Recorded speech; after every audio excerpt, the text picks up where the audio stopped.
This is a strange story. A strange story and a career of strange stories. Please, I'm begging you. Leave me and my damn husband alone. Please leave us alone. We're not talking about you. There's no reason for you to talk about us. So please, just leave us alone. I am still sitting outside the hospital, okay? I'm still sitting outside. I'm not allowed in. So I'm in the parking garage, and I just want to, that's where I'm at. That's why it's so dark in here. John was taken to the hospital by me. I drove him there personally, myself, because I don't know if it was because he was having a breakdown, a mental crazy attack, anxiety, asthma attack. I have no idea, but he could not breathe. I had to get him there because that's my world. That's my husband. So I have no idea. So also, like I said, I'm still waiting outside the hospital in the parking garage because I can't be in there. And the only reason why I'm doing this is because John left his phone inside the car, and I had a friend that told me and went step by step on how to get me through this, to actually do this. So I'm hoping that it's working. So guys, I'm sorry if it's not. I apologize. As you guys know, I have nothing to do with any of this. And then I also want to say, we have been getting phone calls. We have been getting police called to our house. We have been getting death threats and nonstop text messages of people sitting here calling us and not even saying nothing. But then they'll just call and pick up, and when we pick up the phone, because we're like, okay, well, who the hell is this now? They'll be like, I hope you die. Go fuck your mother. John actually, he was in the hospital for 6 months. Okay? I'm sorry, but it was bad. I'm sorry. That's what happened. And I mean, that's when I met him, afterwards. And everything's been fine. It's been fine. I'm sorry, but all I want to say is that, to really sum it up, is that if anything fucking happens to my husband from all these people, I will go right to the fucking police and I will give them every single information that I have of everything that you guys have and said, with your numbers and everything, because this is murder if anything happens to my husband. So that's all I have to say. So bye. I know I fucked up on the 6 months. I'm so sorry. I didn't mean to. I'm so sorry. I'm sorry, honey. I'm sorry. It began in a little town called the Jersey Shore, in a cottage very close to the beach. A resort town where no one was there in the winter, but everyone was there in the summer, even Snooky. It all began 10 years ago, when two men began watching a little television show called 90 Day Fiancé, and one of those men, the one with the brown finger, started tweeting about it and going live on Periscope. And through the years, these two men, now husbands, have been through a lot while talking about this little 90 Day Fiancé television show. And we're going to tell you about everything that's happened. Everything you're going to hear in this story is true, except for the parts that are false. This is the story of be careful what you wish for when it comes to online fame, because you might not like what you get. The brown-fingered man and his husband live in a quaint cottage by the beach that has no closets. Please don't mention having a closet, because these two men won't like it. The Cottage Boys, as their fans like to refer to them, regularly go live in their cottage to talk about 90 Day Fiancé and sister brother wives and scream at all their middle-aged women haters. You wouldn't think that talking about a reality TV show on TLC would cause so much drama and strife, but it does. They're constantly fighting women on the internet. And I just said that. So go fuck yourself, you fucking two-timing YouTube fucking having whore. That's what you are. Occasionally they get in fights with men as well, but mainly they stick to fighting women over 40, a lot of times over 50, and sometimes even 60 plus. The brown-fingered cottage boy is the main cottage boy that gets into these fights because he is the content creator who goes live on YouTube to get in fights and occasionally talk about reality television shows, while his husband mostly stays to the background, sometimes jumping in shirtless or pantless to say, I'm not involved in this. Why are they involving me? Who's that bitch? Who's that? See you next Tuesday. F you and F her. Most recently, the brown-fingered cottage boy's husband, Chody, got very upset and punched the glass top of their stove after saying a racial slur and being held accountable for it. Using racial slurs is nothing new for the Cottage Boys. Just a couple of months ago, the brown-fingered cottage boy said the N-word 4 times because he had COVID and he was mad, and someone called his grandpa and he was tired and he wanted to be canceled. He said it on a late night live, while drunk and sick and angry, while some of his supporters joined him on the live stream. They're referred to as hags, but they're thinking about changing their names to Weeble Dum Dums or something. Okay, John, so we're talking and we came up with an idea. Even though your ideas are the best, and let's go with what you want. We don't want to be called hags anymore. We want to be called Weeble Dum Dums and Giant Vaginas. When one of the hibbity-dibbity Weeble Dum Dum supporters said, "Hey, you've said that 4 times. You shouldn't say that. Just say the N-word." The brown-haired cottage boy said, "No, it's cool. I can say it." One would think after hearing their leader use horrible racial slurs multiple times, the hags would stop following and subscribing and supporting the brown-fingered cottage boy. But oh no, they just supported him more and made excuses. We will dum with big vaginas believe that John was pushed to the edge. That's why he had to say the racial slur. Look, if Mel Gibson can come back from saying things about the Jews, then we can all agree John Yates has a big wiener. Then a woman who loves rabbits and another woman whose channel supporters are called Avengers tried to get him canceled, but to no avail. Despite getting thousands of signatures on a petition to cancel him, it hasn't worked. Not getting canceled for using racial slurs on a live stream on YouTube seemed to make the brown-fingered cottage boy feel invincible as he continued to go live with half-assed apologies. Okay, just so you guys know, I'm not racist. Like, I'm gonna have a lot going in my life. Chody won't show me his chode.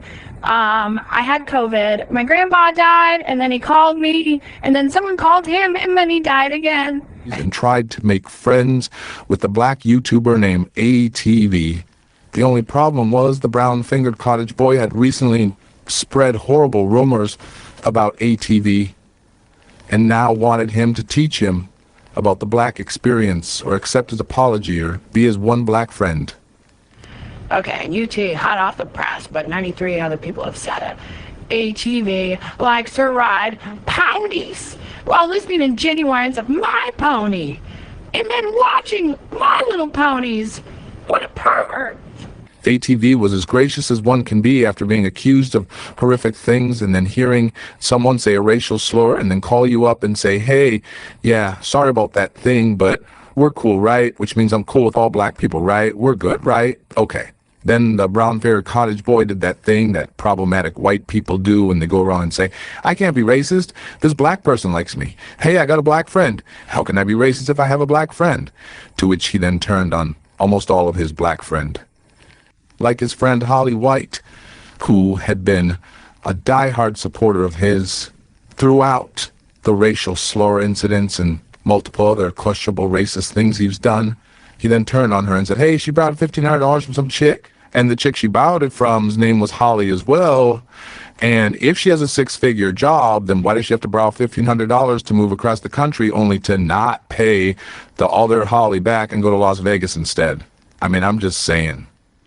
To which Holly White said, "That is not true. That is not a true story. What the frick are you talking about?" And the brown-fingered cottage boy said, "It's true. That's what I heard. And you didn't pay her back. You went to Vegas instead. I guess we'll never have peace on this peace summit." Despite losing Holly White's friendship, the brown-fingered cottage boy was like, "Well, I still got ATV. He forgives me for being allegedly racist." And then he was like, "Hey, ATV, drop the link. I'm in your chat. Drop the link." And ATV did not drop the link. At first, the brown-haired cottage boy was laughing along in the chat, in the comments, say, "Haha, yes, call me that nickname you call me about being a drunk person," which ATV does. But then when he didn't drop the link, the brown-haired cottage boy was mad. The brown-haired cottage boy then left ATV's chat, got on his own live and was like, Oh my god, guys, I can't believe I have to go live again because ATV wouldn't drop the link. That phony pony wouldn't even talk to me, even though I abused him mentally and sometimes sexually. So now, after having survived saying racial slurs himself, what will happen now that his husband, Chody, has said the N-word twice? There are 2 recordings of Chody saying the N-word. One he said he was saying anger. You guys misunderstood me, like Chody knows what Chody says, and I was specifically referencing like my new ninja food chopper because I'm about to cook, and once John is done puking in the bathroom, we're gonna eat. The brown-figured Cottage Boy went live to dismiss the racial slur claims against Chody. I can't believe my haters are trying to go against me. I don't want this drama. I just make content. I make real good content. I make Dancing with the Stars content that everybody watches. Look at the views. Look at the views. He said Chody would never. He's the nicest person in the world. Nicer than any of you. And Chody was in the background like, yeah, you see you next Tuesdays. I'm fucking nice. Fuck you. And then in another live, he actually said the N-word again and said, I thought we were talking to our friend, moderator 148. Chody was like, you can't blame me for saying this word. I thought we were talking to our friend. I didn't know we were live. You see, the brown-fingered Cottage Boy had been trying to stay off of drama and out of drama on his own channel. Instead, he was taking it to his hags, his hibbity-dibbities side channels, and entering other people's panels he didn't like to get his hate on.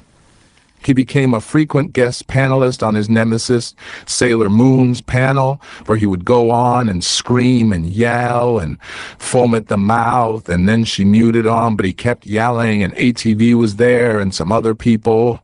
The brown-figured Cottage Boy got so mad he kept screaming despite being muted, so we could just see him yelling into the computer, but we couldn't hear anything. I'm gonna go ahead and drop down. Tulsa, I thank you for hearing me out. I appreciate that, Tulsa. There's no beef, no bad blood or anything like that. We can respect each other. It is what it is at the end of the day. But you see why I don't want to have a conversation or anything like that. It's not healthy. No, it's never going to be a good time. It's not healthy. The conversation. This is the part that I wanted to say and then kind of end it here. The whole thing with having the conversation, it was a toss up because I was like, okay, I had this conversation, but what is it going to look like? And and I said from the beginning that we had a great conversation. I said this.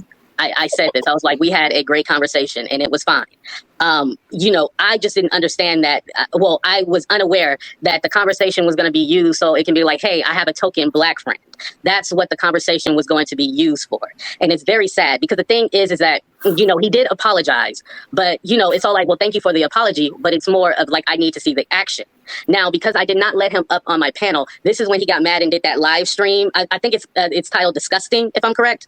So there's evidence right there. He was mad because I did not let him up on the live stream. And so he went crazy. But here's the thing. Like, I was like, we can do an actual interview, but I'm just not going to let you up on my live stream. And, it was a thing where I was being petty. I was making jokes of the TL and Cuda Brown, how they... He then got mad at Sailor Moon and brought up something very disgusting from her past that he uses against her every time he's mad at her. And then when he was unmuted, Chody jumped in and he was calling one of the panelists Tesla, even though that's not her name, and he was yelling. Chody just couldn't understand. Why am I involved again? I've only been with this guy for 10 years, participating in his online tomfoolery. Why am I involved? I only yell from the sidelines and threaten people and call women horrible names, but why am I involved? Then the brown-figured Cottage Boy and Chody got so mad that Sailor Moon was muting them that they went live on their own channel to tell everyone how grateful they were. You guys just don't understand. My life is great. I have all the sex all the time. Even when I'm on live, Chody is like going down on me. And then I visit the stars because they're my best friends. I go to Georgia and like we're so intimate. We share dentures. Everyone is jealous of me because they don't get to be like me. They don't get to wear the red carpet. I mean, walk it. But sometimes it's cold in the house and I have to wear it. Not all cottages have good heat. I'm living the 80s dream. This is like living in the Goonies for grown-ups. Thank you for all my pound puppies. I really appreciate that. Though I didn't appreciate the one with the brown finger. That was kind of disrespectful, but I accept it. And while the brown-figured Cottage Boy was being grateful and not hateful, Chody was in the background listening to the live they were just on Sailor Moon's channel and getting mad because apparently someone on the panel said he was a pimp. So like, I'm Chody and I don't like when people make fun of me because I'm Chody and I do what Chody want. If I say racial slurs, that's okay. Chody do what Chody want. Chody go to post now. Oh, that ATV, how dare you call me a pimp? I don't even know what that is. And if I did know what that was, I'd be like, that's like a noble profession that people use in order to make money in situations where they can't make money because they have a felony. And like Chody only knows because like Chody's friends send it to like Chody's phone. They like Chody message me. It's like iMessage but better. It's only for Chody's friends. And if you subscribe to this channel for $3.99, I'll give you the Chody hookup. Okay, and just one other thing. So Chody's friends know, you're all Chody's friends now, that I don't know what you guys are saying. I'm not watching your dumb lives. Sailor Moon. Chody don't do that. Chody do what he want. After Chody said the racial slur on the live stream, the Cottage Boys decided they needed to do what they do best, divert attention away from their horrific behavior. So that's what they did. And that is when Chody allegedly punched the glass stovetop of their beautiful cottage, to which the brown-fingered cottage boy recorded on Instagram. However, he didn't get Chody punching the stove. He just got the before and the after, and Chody being upset and big mad and angry, and the blood, oh so much blood. Chody, stop. Don't punch the glass stove top. No, oh my god, there's blood everywhere. It's like a scene from Dexter. When he gets his period. Okay, we'll take you to the hospital. Wait in the car, I'm gonna do a live. Give me like 5-10 hours. The Cottage Boys even pulled out a classic of theirs, where when they're in trouble or do something horrendous, they claim to be pushed to it because people are contacting their loved ones, their poor, innocent loved ones. One of you fuckers needs to stop. You cannot contact Chody's second grade teacher with asthma. Leave us alone, or we will sue you if the price is low. The Cottage Boys then became the victims, as they told their hags they couldn't afford legal representation, and so they could never have a happy day, and they would have to raise the money, but who would give it to them? Hey everyone, we have to meet our goal of raising $50,000 million for our lawyers to take down our haters, or me and Chody will never have a nice day ever again, and Chody will just start punching, and come punch yourselves. Continuing to pull out all the classics, the brown-fingered Cottage Boys asked for money and then said they were quitting. They couldn't take it anymore. They didn't need YouTube. They didn't need anything but each other and sex, and cigarettes. That's it. They did a live stream saying, this is the end. An end we've seen so many times before. And then within 24 hours they were back with some stale tea that their subscribers gave them. And they used clickbait titles. Okay, we just can't do this anymore. Me and Chody have decided to quit. Have we quit before? Many times. Will we quit again? Of course. Will we come back soon? Obviously. But until then, bye. Dibby dibby dweedle dweedle dum dums. I told all of my dweedle dum dums to get off social media. Mod148 has hidden her follower count. We just can't live our lives like this. All I want to do is talk about this stupid fucking show that I say I hate all the time. I just want to talk about it. But I keep having to go live on my channel, and my haters' channels, my friends' channels, and my friend haters' channels. Everyone keeps hashtagging their videos with my name and making hand over fist. So if you want to make a lot of money, start talking about what your neighbor's doing and talk shit or get hit like Chody says. I want money. What will the Cottage Boys do next? Will they finally get canceled after using all the racial slurs there are? What will happen? Find out on the next episode of The Thing About the Cottage Boys.